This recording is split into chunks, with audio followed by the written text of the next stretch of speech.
আমি জমা রেখে দিয়েছি, ওই কপিটা রব্বুল আলামিন ব্যাকআপ ফাইল থেকে নিয়ে আসবে। পড়েন সুবহানাল্লাহ। এবার বলবে যে তোর আমলনামার আরেকটা কপি আমার পড়ার দরকার নাই, কেরামান কাতিবিনের ফাইল, তোর ফাইল দুইটা মিলা। এবার ধরা আছে না নাই? কথা কন। আল্লাহ ছাড় দেয় কিন্তু ছেড়ে দেয় না।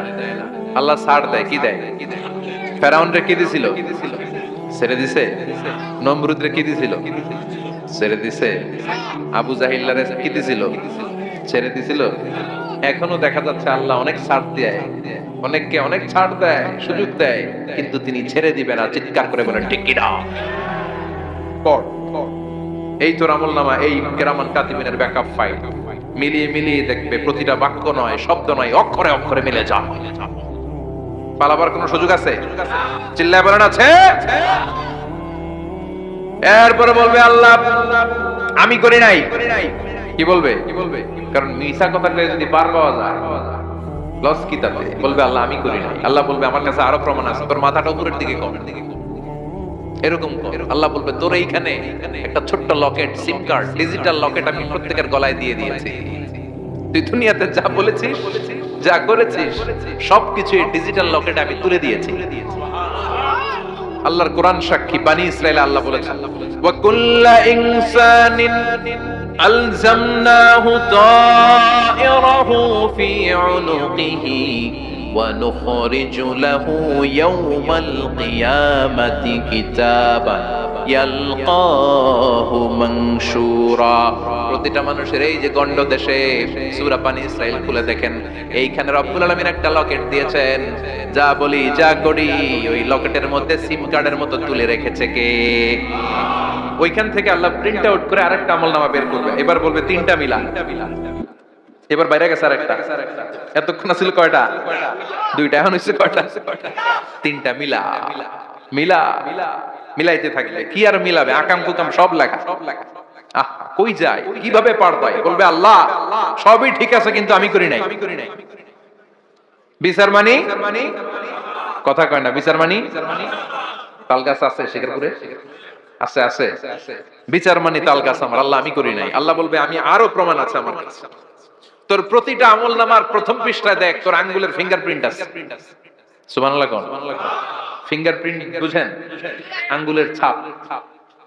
সুবহানাল্লাহ, কি অথেন্টিকেশন আল্লাহর কাছে। Cross check, double check, recheck, যতভাবে চেক করা হবে প্রতিটা চেকেই আমলনামা মিলে যাবে। চিৎকার করে পড়েন আল্লাহু আকবার।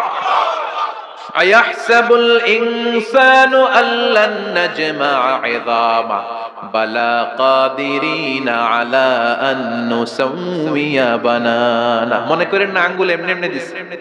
এই আঙ্গুলের অনেক কাজ। এই আঙ্গুল দিয়ে মানুষ ক্যারাম খেলে, আরেকজনের গুতা মারে। এই আঙ্গুলের কাজ ক্রিকেটেও আছে না নাই? এটা করলে বোঝায় যে আই লাইক ইউ। এটা কি? এটা কি? এটা হচ্ছে ডিসলাইক।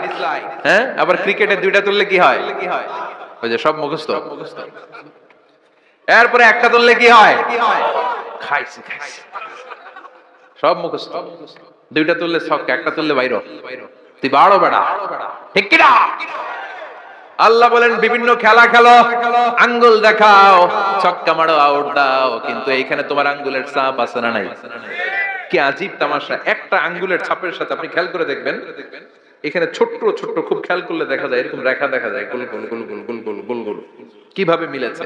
একটা আঙ্গুলের ছাপের সাথে আরেকটা আঙ্গুলের ছাপের কোনো মিল নাই। আমার সাথে উনার নাই, উনার সাথে উনার নাই, উনার সাথে উনার আঙ্গুলের ছাপের মিল নাই। আরে উনি আর আমি তো দূরের কথা, আমার একটা আঙ্গুলের সাথে আমার আরেকটা আঙ্গুলের ছাপের মিল নাই। ফ্রান্সিস গ্যালটন এটার আবিষ্কার করেছে 1880 সালে। আর 1500 বছর আগে এই কথা কোরআনে বলে দিয়েছে কে?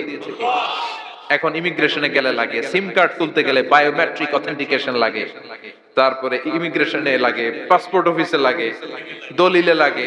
আবার যারা এই দলিলে এগুলো করতে না পারে তাদের টিপ সই দেয়া লাগে, ঠিক কিনা? একজনের সই আরেকজনের সাথে মিলবে? মানুষের হচ্ছে ফিঙ্গারপ্রিন্ট, পশুদের হচ্ছে ফুটপ্রিন্ট। প্রাণীদের কি? ছাগলের ফুটপ্রিন্ট, গরুর ফুটপ্রিন্ট, বাঘের বাঘের আঙ্গুল আছে, বাঘের হাত আছে, বাঘের চারটাই কি? এই যে সুন্দরবনে আমাদের কয়টা বাঘ আছে এটার কিন্তু হিসাব আছে, কারণ সুন্দরবনের কিছু অংশ আমাদের, বাকি অংশ ইন্ডিয়ার। জানেন এটা? ইন্ডিয়ার বাঘ কয়টা, আমগো বাঘ কয়টা, হিসাব আছে। এই বাঘগুলোর হিসাব হলো কি করে? এই ফুটপ্রিন্ট দিয়ে। একটা বাঘের পায়ের ছাপের সাথে আরেকটা বাঘের পায়ের ছাপের কোনো মিল নেই। কারিগরটা কে? চিল্লায় বলেন কে? আবার যারা হজ করেছেন কিংবা উমরা করেছেন, কাবা ঘরের পাশে ছোট্ট একটা মিনারার মতো আছে, ওই মিনারার ভেতরে একজন নবীর পায়ের ছাপও আছে না নাই? ওয়াত্তাখিযু মিম মাকামি ইব্রাহিম মুসাল্লা, পড়েন আল্লাহু আকবার। সাইয়েদনা ইব্রাহিমের পায়ের ছাপ আল্লাহ রেখে দিলেন জান্নাতের একটা পাথর। সাইয়েদনা ইব্রাহিম তার ছেলেকে নিয়ে, সাইয়েদনা ইসমাইলকে নিয়ে আল্লাহর ঘর বানানো শুরু করলেন। বানাতে বানাতে আর উপরের দিকে বানাতে পারে না, ছেলে পাথর এনে দেয়, সাইয়েদনা ইব্রাহিম রাখতে পারে না। আল্লাহরে বললেন, আল্লাহ আরেকটু বানানো লাগবে, কিন্তু আমি তো নাগাল পাই না। আল্লাহ বললেন, ইব্রাহিম টেনশন নিও না, চিন্তার কারণ নাই, জান্নাত থেকে স্পেশাল একটা পাথর এনে দিলাম, এই পাথরের উপর দাঁড়িয়ে যাও, যতটুকু মন চায় লিফটের মতো পাথরটা উপরে উঠে যাবে, আবার কাজ শেষ হলে নিচের দিকে নেমে যাবে। সুবহানাল্লাহ। কি নবী? বাবা হচ্ছে রাজমিস্ত্রি, চিফ মিস্ত্রি, ছেলে হচ্ছে যোগালী, দুইজনকে দিয়ে আল্লাহ কাবা বানালেন, আবার কাবা ঘর ঝাড়ু দেওয়ালেন। কোন সুবহানাল্লাহ। মসজিদেরি ঝাড়ু বরদার ও কমারে হাত, শোনো আমার মুনাজাত, শোনো শোনো ইয়া ইলাহি আমার মুনাজাত, শোনো আমার মুনাজাত, পড়েন আমিন। তার মানে বামপন্থীর আমল নামা ছাড়াই বামপন্থীর আঙ্গুলের ফিঙ্গারপ্রিন্ট আল্লাহর কাছে আছে না নাই? আল্লাহ বলবে দেখ মিলে যাবে, একটার পর একটা অথেন্টিকেশন হবে, কিন্তু সে বলবে আল্লাহ আমি করি নাই। কি বলবে? আল্লাহ বলবে এবার তোর মুখকে আমি আটকে দিলাম, তোর ঠোঁট দুইটাকে আমি একসাথে করে দিলাম। আলিয়াউমা নাখতিমু আলা আফওয়াহিহিম ওয়া তুকাল্লিমুনা আইদিহিম ওয়া তাশহাদু আরজুলুহুম বিমা কানু ইয়াকসিবুন, পড়েন সুবহানাল্লাহ।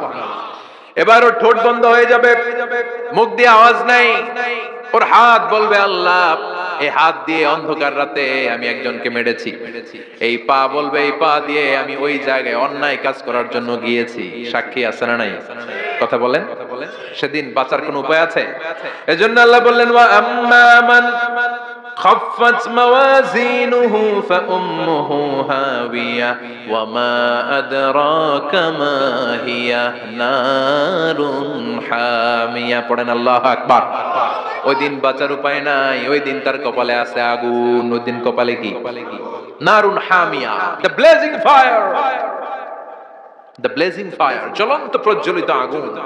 আল্লাহর শাস্তি বড় শাস্তি, এজন্য আগুন দিয়ে প্রাণী মারাও নিষেধ, কারণ আগুন দিয়ে শাস্তি দিবে শুধু একজন, তিনি কে? আর আমরা দোয়াতেও বলি ওয়াকিনা আযাবান, আল্লাহ আগুনের শাস্তি থেকে তুমি আমাদেরকে বাঁচাও। এজন্য আগুনের শাস্তি থেকে বেঁচে থাকার দরকার আছে না নাই? নামাজ ধরে না ছেড়ে, চিল্লায় বলেন, 5 ওয়াক্ত সালাত জামাতের সাথে আদায় করতে হবে, প্রতিদিন কোরআন তেলাওয়াত করতে হবে, আব্বা আম্মার খেদমত করতে হবে, কোরআন পড়তে হবে, আর ইসলামের পক্ষে থাকতে হবে। চিল্লায় কোন ঠিক কিনা? তা না হলে কপালে জুটবে নারুন হামিয়া, দ্য ব্লেজিং ফায়ার। আল্লাহ এই আগুন থেকে তুমি আমাদেরকে বাঁচাও, জাহান্নাম থেকে আমাদের বাঁচাও, আমাদের পরিবারকে বাঁচাও, আমাদের ভবিষ্যৎ প্রজন্মকে বাঁচাও। চিল্লায় পড়ে না আমিন। কিয়ামতের নকশা চোখে আল্লাহ তুলে ধরছে না? কেমন হবে কিয়ামতটা আজকে বুঝতে পারছেন না? এটার ভয়, এই কিয়ামতের বিভীষিকাময় কিয়ামতের ভয় আমাদের অন্তরে আছে না নাই? কিয়ামতের ভয় যাদের অন্তরে থাকে তার দ্বারা কি কোনো পাপ কাজ করা সম্ভব? কথা বলেন। কারণ তার অন্তরে ভয় থাকে একজনের, তিনি কে? আল্লাহর ভয়কে আরবিতে বলে তাকওয়া। আরবিতে কি বলে? এই তাকওয়া যদি কারো অন্তরে থাকে তার দ্বারা কোনো অন্যায় করা সম্ভব হয়। আল্লাহ আমরা যেন বেশি বেশি মুত্তাকি হতে পারি, তুমি তৌফিক দাও। আর জোরে পড়েন আমিন। যতগুলো কথা বলেছি কোরআন সুন্নাহর আলোকে বলেছি, বানিয়ে কিছু বলি নাই। তারপরেও আমার মনের অজান্তে কোনো মিস ইনফরমেশন যদি আমার মুখ ফসকে বেরিয়ে যায়, উঠতেছেন কেন আপনারা? বসেন, কথা দিয়েছেন একসাথে বিদায় নেবেন, বসেন। সেগুলোর জন্য আল্লাহ তাআলা আমাদের স্মৃতিপট থেকে মুছে দেয়, আমরা পড়ি আমিন।